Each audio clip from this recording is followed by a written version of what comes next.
శుభోదయం. క్రీస్తు యేసునందు ప్రియమైన దేవుని బిడ్డలారా, మన రక్షకుడైన యేసుక్రీస్తు యొక్క పరిశుద్ధ నామంలో మీ అందరికీ శుభాలు తెలియజేస్తున్నాను. మన టిఎల్సి అనుదిన ఆహారంలో యోనా గ్రంథం 1వ అధ్యాయం 14వ వచనాన్ని మన జ్ఞాపకం చేసుకుందాం. కాబట్టి వారు, యెహోవా, నీ చిత్త ప్రకారముగా నీవే దీన్ని చేసితివి. ఈ మనుషుని బట్టి మమ్మను లయము చేయకుందువుగాక. నిర్దోషిని చంపితిరన్న నేరము మా మీద మోపుకుందువుగాక అని యెహోవాకు మనవి చేసుకొని. దేవుని బిడ్డలారా, ఈ వచనం ద్వారా ఏ సందర్భంలో ఈ సన్నివేశమో మనందరికి కూడా అర్థమైనటువంటిదే. దేవుడు యోనా ప్రవక్తని నినివే పట్టణానికి వెళ్ళమన్నప్పుడు తర్షీషుకు వెళుతున్నటువంటి సందర్భంలో, మరి తర్షీషు వాడ అడుగు భాగంలో యోనా దేవుని పని మర్చిపోయి దేవుని మాట జ్ఞాపకానికి లేక వాడ అడుగు భాగంలో నిద్రపోతున్నప్పుడు దేవుడు సృష్టి ద్వారా యోనాను మేలుకొలుపుతున్నాడు. దేవుని బిడ్డలారా, మనం ఆరాధించేటువంటి దేవుడు సృష్టి నిర్మాణకుడు, ఆయన సృష్టికర్త. ఆయన మాటకి ఈ సృష్టి అంతా కూడా లోబడుతుంది.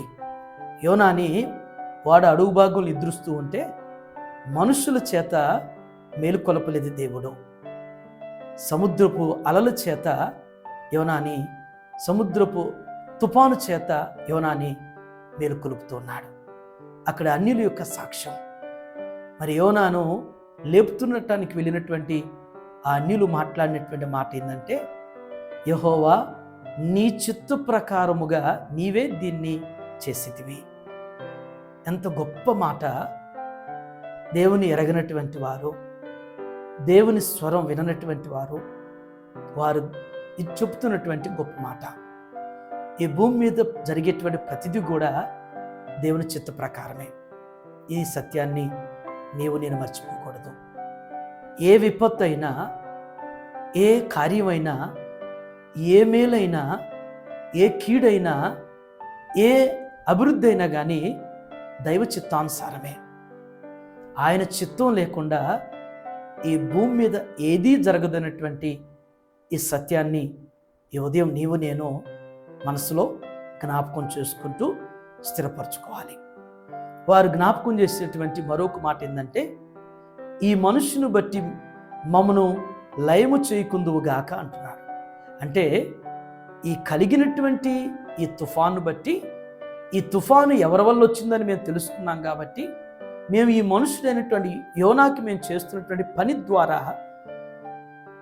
మమ్మల్ని నీవు శిక్షించొద్దు. అంటే దేవుని చిత్త ప్రకారం జరుగుతుందని గ్రహించారు. రెండవది, దేవునికి వ్యతిరేకంగా, దేవునికి ఆయాసకరంగా పనిచేసినప్పుడు వారు లయమైపోతారు అని, శిక్షించబడతారనేటువంటి భయం అన్యుల్లో కలిగినటువంటిది. ఇది రెండవది. మరొక విషయం ఏంటంటే, నిర్దోషిని చంపితిరన్న నేరము మా మీద మోపుకుందుగాక. యోనా ఆ నిర్దోషిని చంపేమనేటువంటి నేరం మా మీద నీవు మోపుకుందువుగాక అని ప్రార్థన చేస్తున్నారు. దేవుని బిడ్డలారా, అన్ని జనుల యొక్క అద్భుతమైన సాక్ష్యం ఇది. ఈ రోజున దేవుని బిడ్డలు అని చెప్పుకుంటున్నాం. నేను విశ్వాసిని, నేను విశ్వాసురాల్ని అని చెప్తున్నాం. మరి ఈ రోజున నా సాక్ష్యం ఎలా ఉందో దేవుని గురించి ఏం మాట్లాడుతున్నాం, ఏం చెబుతూ ఉన్నామో అన్యులు చెబుతున్నటువంటి సాక్ష్యం యోనా విషయంలో.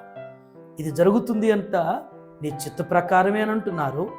రెండవది, ఈ మనుష్యుని విషయంలో మేము ఒకవేళ ఇలా చేస్తున్నామని మమ్మల్ని నీవు మమ్మల్ని నాశనం చేయొద్దని అంటున్నారు. మూడవది, నిర్దోషిని చంపేమనేటువంటిది ఆ నేరం మా మీద మోపకుందువుగాకని ప్రార్థన చేస్తున్నారు.